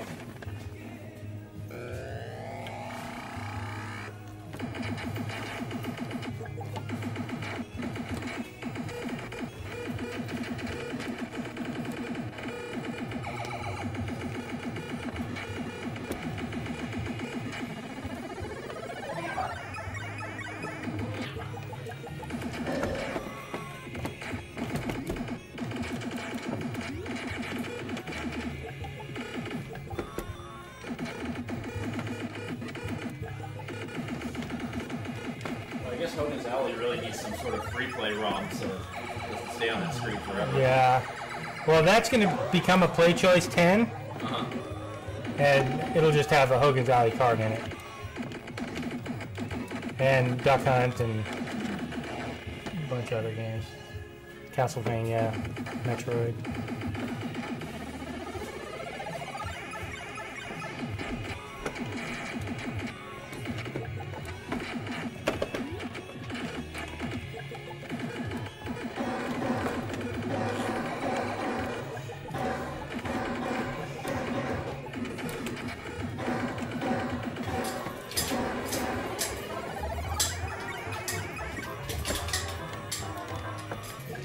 Yeah, Thomas just set that high score today. I think I can beat 132.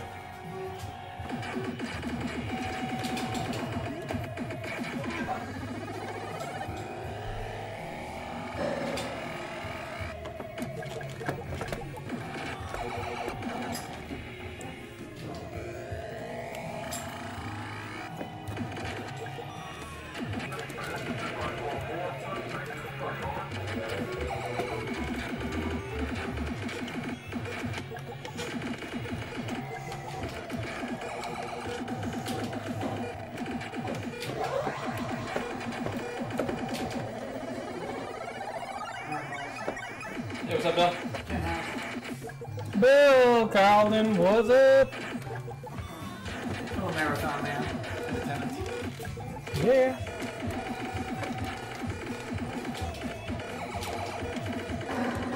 Yeah, I'm the only non-marathon man here now.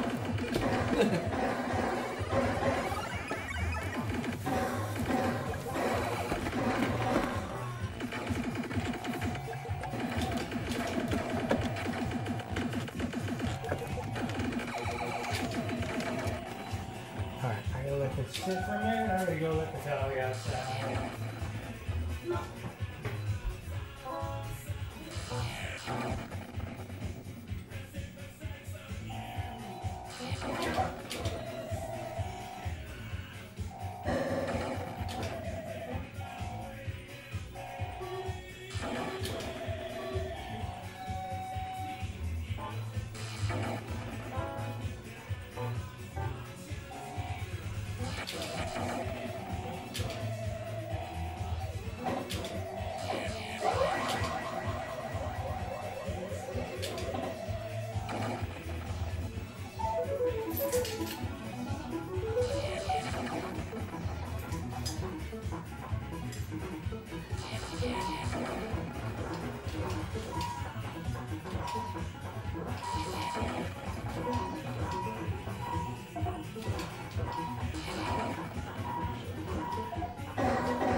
Our last 30 guys right there.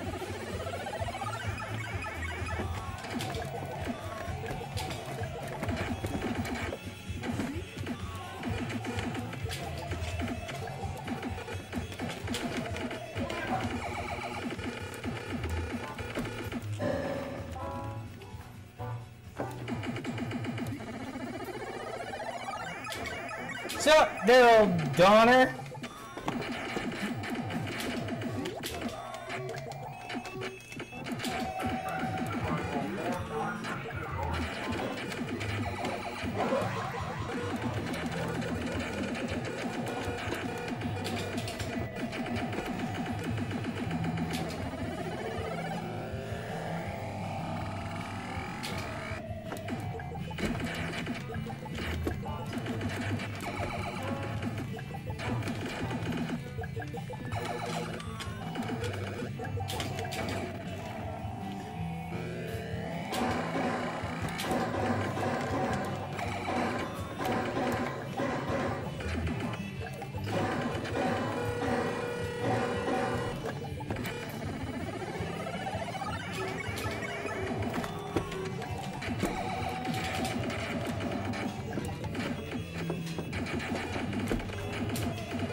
What are you trying to do there?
That was a pretty good price on that thing, honestly. I got pack price. Yeah, you got pack price, that's right. I didn't get what they posted. I got pack price. Oh, okay. Oh, you got it for less than 4. Sweet. That's very cool. I got it for Curtis and Philip. Of course, he had pizza together. Price. I got French price. So Thomas and them took off. They'll be back. They went to go get some sushi. Wow, it's so different in the winter. It looks huge in here. No, Well, I changed it around even since you were here last time, Bill. you did. Well, you did push farther back. Yeah, I noticed the Asshole cop. It's great. Got a Nintendo Row going now. Yeah. Do you have a vector slap switcher in one of yours? Both of them. Well, that's what I'm thinking about doing. Popeye and a Mario together. Just the both same kind of screen.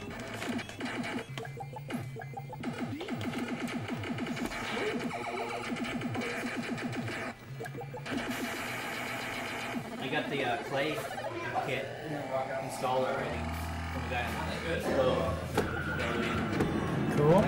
How much did you pay for it? 175. Yeah, I sold mine for $125, but it lasted about 3 minutes. Yeah. There's one guy in there once that said, I was like, I'll give you 200 for one. It's not even installed, it's like still in box and everything. He's got more than one. He's like, oh, I can't sell for that much. And then he tried to come back with me with the kit. I was like, forget it. I'm not going to pay overpriced for something that you don't even use. It's retarded.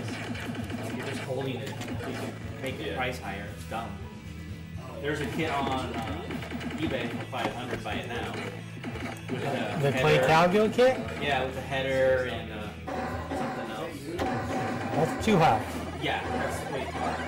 I understand the marquees. About what? $50, $100 maybe for the marquee. Oh shit, this is not the screen I want to do that on. I need to take a little break. Does it play a lot different? No, it plays exactly the same. So what did this version do? It adds the 10 millions digit, Oh, so you don't have to keep rolling over. and it adds the lives counter down here. Oh, okay. So no more, oh shit, there's only 5 lives. No more Bill Tarleton smoking cigarette, oh shit night. Yep. Alright, there we go.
Did you get a little wet nose on the cat? Or did you get a little scratched a little? Oh, you got a little tap tap? Oh my gosh! Oh my gosh! Good thing you're quiet. You got a ninja dog. Sneak up on him and scare him. See, Dom wasn't even here. Ninja. Ninja! Ninja Dom. Ninja Ewok.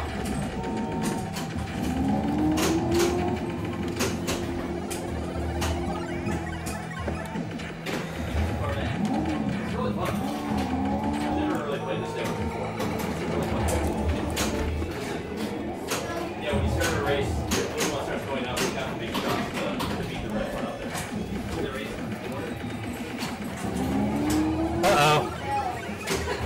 I got the big dog.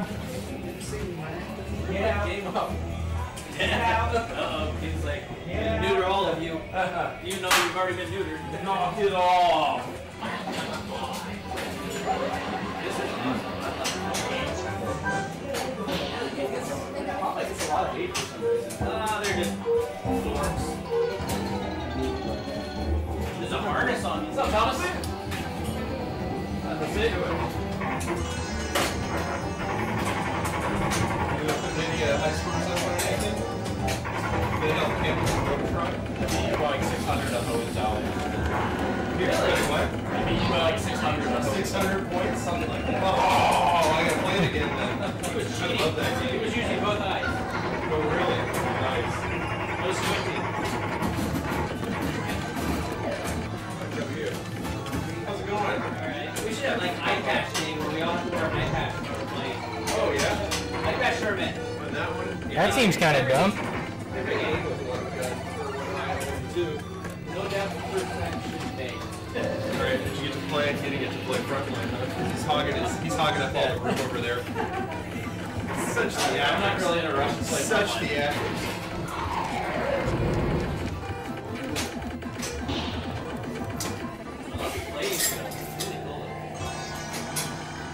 Yeah, it looks nice lit up like that.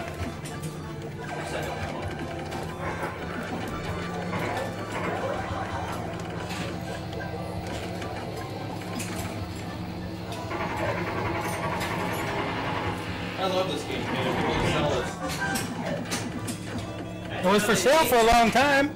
Really? Yep. It was on Craigslist for like a week. Oh, really? Yep. Oh, is this out in Newburgh or something? Yep.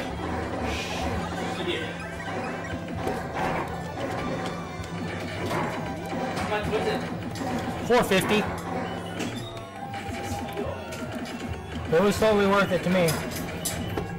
No, $550. I paid $550. He wanted $750. Oh, really? Yeah. I paid $550. But I really wanted a horizontal Yeah. Nintendo. Are you gonna put a switcher in it? Yep. Sweet. Yeah, it'll run Play Choice 10, Yep. Mario Brothers, and either a JAMA, the Clay Cowgill JAMA thing that I got, or the Arcade SD thing, or Popeye. I didn't even think about that. Mario Brothers. Well, it'll run Mario Brothers for sure. I have that board Yeah. and that adapter coming. So did you get the 4 switcher and then one for each 4 type? Yeah, I was reading. It was confusing at first, but then it makes sense. Kid, what's up, man? Hey! Oh my goodness. I've seen you for a long time.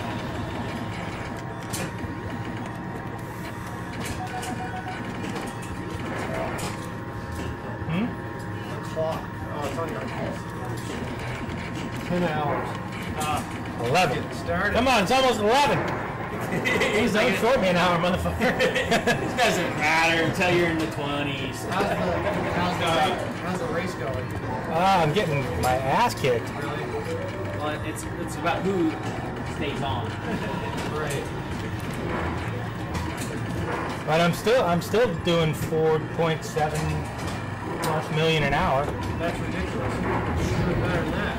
David Gomez, he's right. He's right there. He's got 52 million. I've got 51 and a half. And he's not beating me by a lot, but It's got both tags on it. What's up? What's up, Russ? Hey, this place looks amazing. Oh, right. No, don't go in there. it's a lot different, huh? You did a great job. What was it? Oh, yeah, they put it right over the top. No, here. Oh, really? Yeah, it's nice. In case they want to bring it back.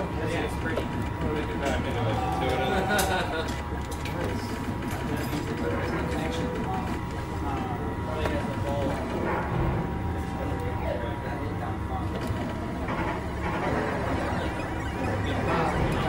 What's up, Mitch? Right. That's so far, man. Yeah. I've been Yeah, I not a fan. I don't like that game. I like this one so much better. Now, what's the one that gets 70s sheriff?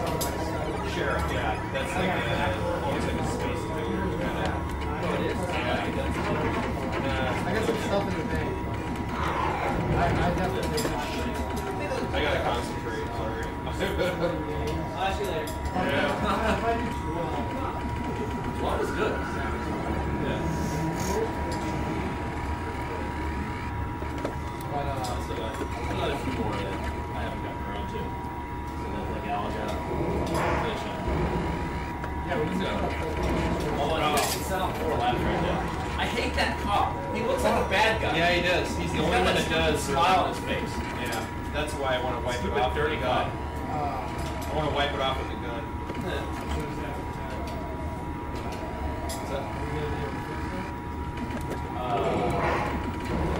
I think What? Yes. the pole position. Yeah, somebody will be able to set those dips. When Sam gets here, since he should know. Right. I I bet there's plenty of guys here capable of changing ditch switches. I bet Thomas could do it. I can do it. In a heartbeat. Thomas? What do you need? You want it 3 laps? 3 laps, difficulty A, time adjustment A. It's totally. And it was a lot of fun. Like how long? Well, they said that we could play. Guys, yeah.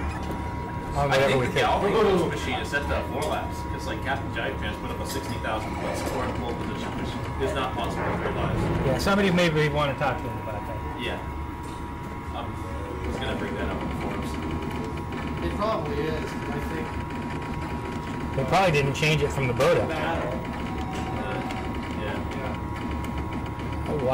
Why those bozos would change it from non-factory settings is kind of silly. The bozos that set up the that set up the I Olympics. imagine they are default settings. They're just different in names. I mean, that's what Point Jam's machine is set to also. 3 laps. Yeah. I don't know if it's the same time and difficulty settings, but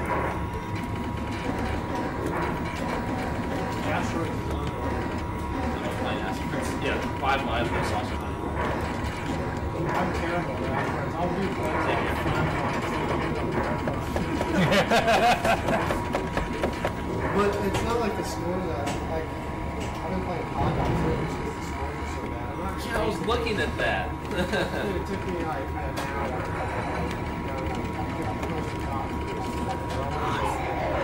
But then again, it's like, well, I'm not going to beat the dudes that aren't even in this game, so Just put up something good. Yeah, don't chase after theirs. I'm trying to beat everybody else. Yeah. So I'm looking at try to put up something that's decent placement. Thomas, Yes, sir. after you get done fixing the pole position, Yes. I guess that's what you're doing now. could you reset the high score table on Hypersports? Yep. My track and field board seems to have crapped out, and the Hypersports board has high score table corruption. It does. So if we fix that, then we'll have something to play. I expect you get 2 of them in 0.6 of a second. That's stupid. I hate that you can lose 2 lives with that. Yeah, it's pretty clean. Okay, so pole position, we have to pull it out, right? Thanks, Ken. Thanks, Thomas. We have to pull it out, right? You may be better off pulling out Deacon. You want to make sure you got enough cord. That's what I'm saying. Oh, gotcha.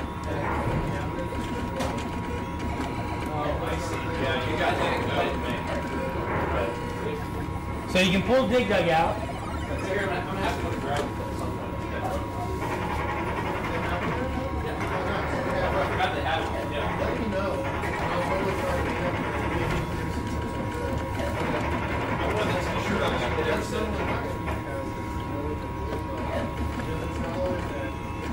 Hey Matt. Hey Matt. Yeah. There's a little black light switch on the wall there. On the wall over here. The number 2. Turn the number 2 on. It's got 3, so turn the middle one on, and that'll kick the light over those back games on.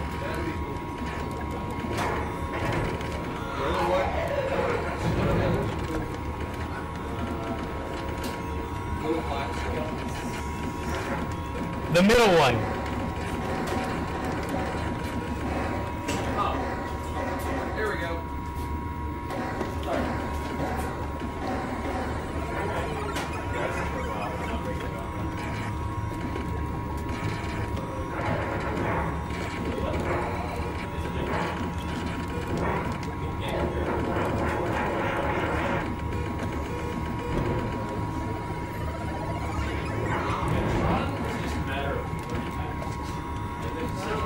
Basic patterns that we get through about here. And if you can get to the point where it starts repeating, like, there's basically 5 lights up. There's 5 lights I can say just like this would be tapped. And then tanks are most likely just like the same zone. One of the ones I think people can spin.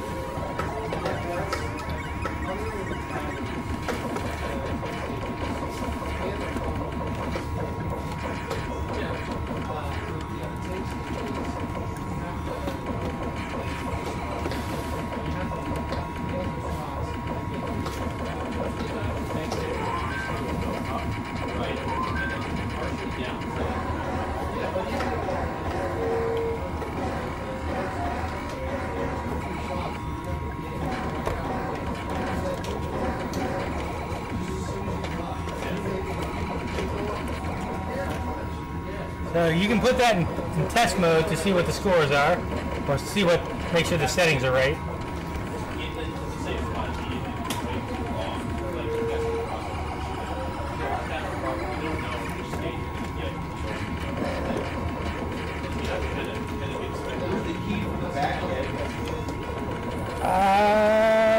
The keys are the same.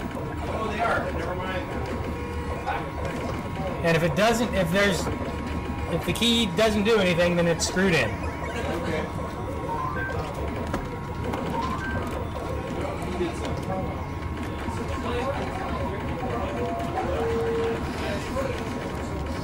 And you can take pretty much any key.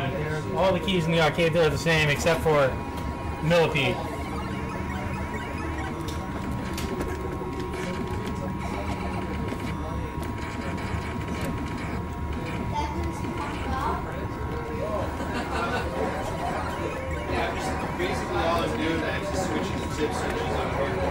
There's a flashlight on top of the Donkey Kong or the Hogan's Alley if you need it. Okay. Hey Matt, can you bring me the flashlight on top of the Donkey Kong? Yeah, it's on top of the Donkey Kong, sorry.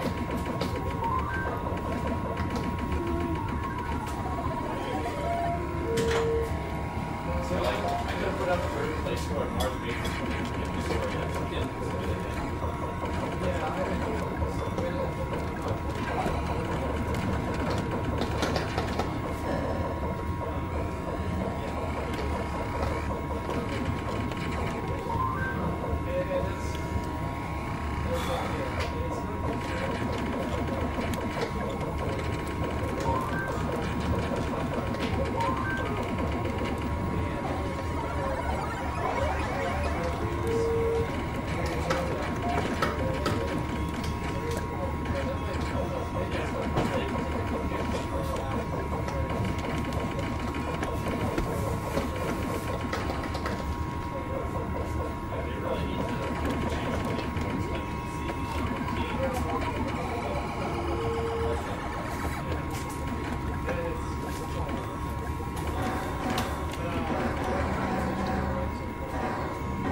That's not right.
luck. Yours is super rare because it's got the inverted color scheme. That's right. And actually, I think it fits it better. I like it better.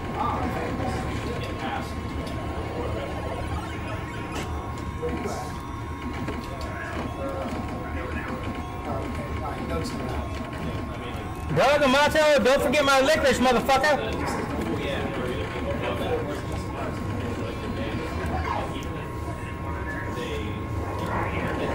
Stay warm in here with the games? Yes. Sweet.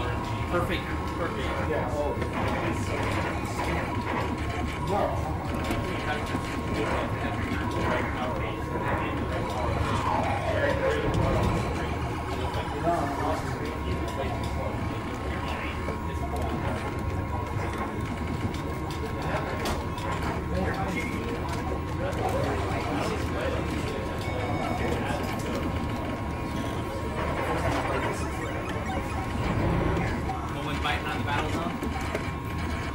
I'm not trying to sell it real hard, but I thought it was funny that he posted one couple of 100 miles away for $50 more. I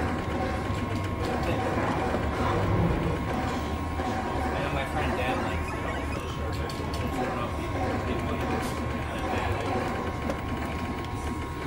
It's fucking awesome. I wish there was a Red Baron too. He was kind of bummed that Jordan, so the Red Baron was down when he went. Yeah, I think I can actually have one more in here, one more game, because I can put Cuber beside the track and field. But I don't know. I don't know. Would you rather have Tron or a cocktail Tron? I don't know if you remember, like when If the cocktail was a full stand-up size, like the track and field, that would be cool. I have my hot moderators, and I've been looking at the joystick, and I'm thinking about doing some 3D mods. Oh yeah? Like taller, because there's plenty of room underneath to make the joystick taller. It'd feel better. Or make a miniature version of the Tron joystick. Well, my 3D printer should be here sometime soon. I ordered one. ABS, right? Yes. It'll do ABS and then like PLC or P whatever that. Because that joystick, I've got an extra set. I've been looking at it. I'm going to take measurements. It's injected ABS. But the 3D printed nylon I can get, and then get it dyed red already. It would work really well. It's pretty much just one solid piece. Then the trigger goes in. That's it. That cocktail I got originally came to Gresham.